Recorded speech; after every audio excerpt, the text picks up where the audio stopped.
very symptomatic. A lot of cities said this. We had double the amount of contractors bidding on the work this year. So everybody's hungry. How about engineers? Yeah, they didn't do quite as well. 3.59. 4 out of the last 5 years, engineer ratings have gone down just a little bit, but they've gone down. Consulting engineers got a ways to go. Better communication is the most common theme for those consulting engineers. They say they aren't listening to us. They're not listening. They're building a Taj Mahal that we can't afford. We want to build that. So engineers need to listen better. And and that communication is so important. Kind of reminds me of that story years ago. There was a new monk went to a monastery, and this was one of those monasteries where, where they used to transcribe all the church canons and laws and everything. They transcribed them meticulously by hand. This went on, just a slow pace, slow but steady. So a new monk went to a monastery and was going to join that group and start transcribing. He was one of the few literate people in Europe. So he did that, and he got started. He noticed that all the other monks that were transcribing all these canons and laws, they were making a copy from a copy. So he got to thinking, what if somebody made a mistake decades ago? We're making the same mistake as we go forward. Do we ever check this?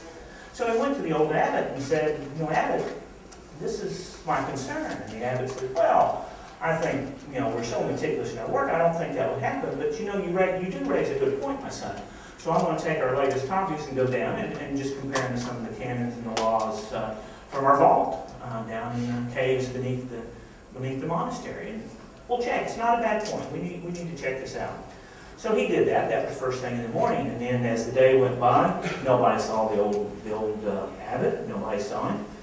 Finally, at the end of the day, the young monk goes down to check on him because it's been 10 hours since anybody's seen him. So they went down and the young monk found him, and we found the abbot banging his head against the wall. Just banging his head against the wall. Had a big bruise, and blood was beginning to come out of his head, and visibly distraught. The young monk, Abbot, what's wrong? What's wrong?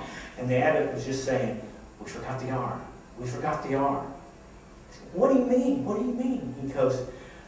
The abbot goes, the word is celebrate. Not celebrate, it's celebrate. So, communication is so critical. Communication is so important. And and all this money, while I'm on it, this money that we're wanting from the federal government, or this money that we don't raise because we haven't increased our user fees. Some of those user fees, by the way, the average is 3.4 years. There were several cities, including a couple of very large cities, that had not increased their user fees in 10 years. So, does anybody here pay the same price for a loaf of bread today that you spent 10 years ago? How about a pen? Just an ink pen. Is it cheaper today or the same price today that it was 10 years ago? No. So it's nuts that we don't keep up. It's just, we've got to keep up with inflation, and that's what cities are wrestling with. And I understand wanting to be good stewards and not raising rates, and sometimes you don't need to. But that trend of holding the line no matter what has gotten us in even worse trouble than what we're in now. And that money, people do tend to take it for granted. One more story before we wrap up here. There was a friend of mine worked at Humanity's post office, and he had one of his workers named John, and John was the guy that whenever these letters were undeliverable or something unique or strange about him, it got dumped on his desk. Well, here about Christmas a couple of years ago, a letter came to him, and it was in real shaky handwriting. It was just addressed to God. It had the return address on everything, but it was just addressed to God. Well, obviously they can't deliver that, at least not the post office that we all know the love name. So he opened the letter. He thought, well, maybe I better open this. It said, Dear God, I'm an 83-year-old widow.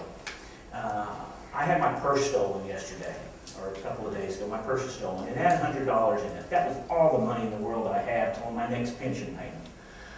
with that money, my other friends that are also widows, and we have no family around, we were going to have Christmas dinner. And this is going to be our celebration. Now we can't have that. And we had no family to call upon.